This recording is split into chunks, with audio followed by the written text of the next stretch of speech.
Hello there, everybody. So, we are looking at a very elegant two mover here, I think. There's not a messy amount of pieces, it's just some very nice position here, and it's very clean and nice. I really like this one. So, it's white to play and checkmate black in two moves.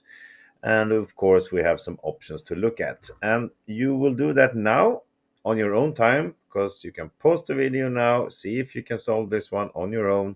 And when you return, I'll go through the variations with you. Go ahead. Welcome back. Okay, so what are we looking at here? Well, start to look at this from Black's point of view. He only has two options, two possible moves to play if it was his turn. And we also see that if he goes up here, I spotted it pretty quick that we have a possible checkmate with the knight to d4 in that case. So can we look at that somehow? But also, if it comes down here, how can we checkmate? My first point was to think that if the king comes here, I would like to have my queen on d5 to checkmate. So my first thought was to move the queen to g8. It's also stopping the king from coming here. Now, if it comes down here, then we will have a checkmate like this. But if I move the queen like that, I will allow black to move his king to f6.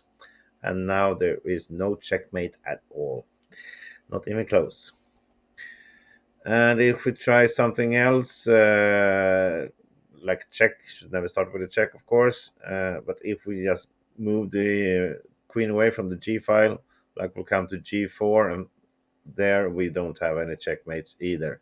So it basically, there's no point in moving our queen. It only worsens the situation. Then I thought about maybe it could be some sort of waiting move to see what happens. Uh, Hopefully he will come here to let us checkmate like that.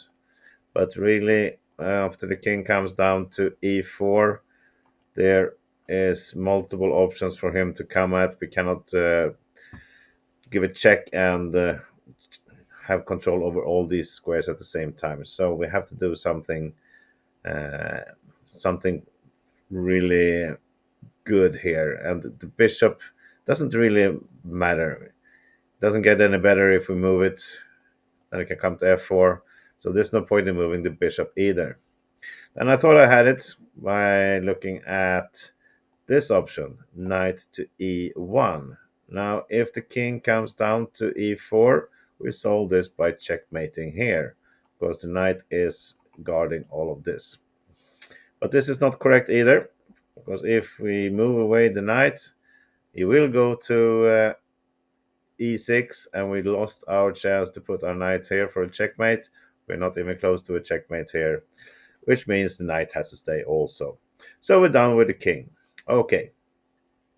Moving the king closer to limit black options is very effective, but it's a little bit too effective because we limit it down to zero. Black has no options, which means he is in a stalemate, and this is just a draw.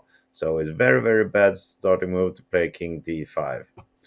And if we play the king to d4 to prevent him from coming here, then he will go up, as we see, to e6. And now our king is in the way. We wanted to put our knight here, and we cannot anymore. So this is not correct either.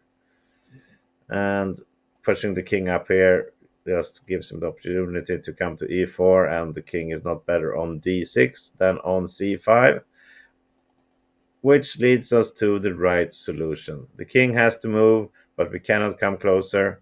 Instead, the correct move is king to c4.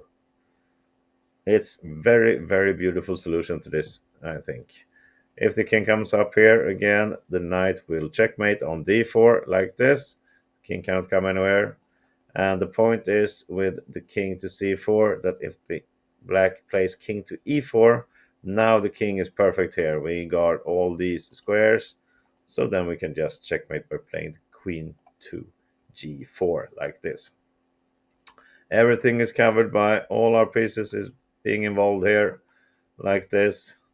The king is guarding everything, and of course the queen does the job by checkmating here. So this little puzzle is solved by playing king to c4 in the first move, and then we checkmate in the next. Very beautiful, I think. I hope you enjoyed it.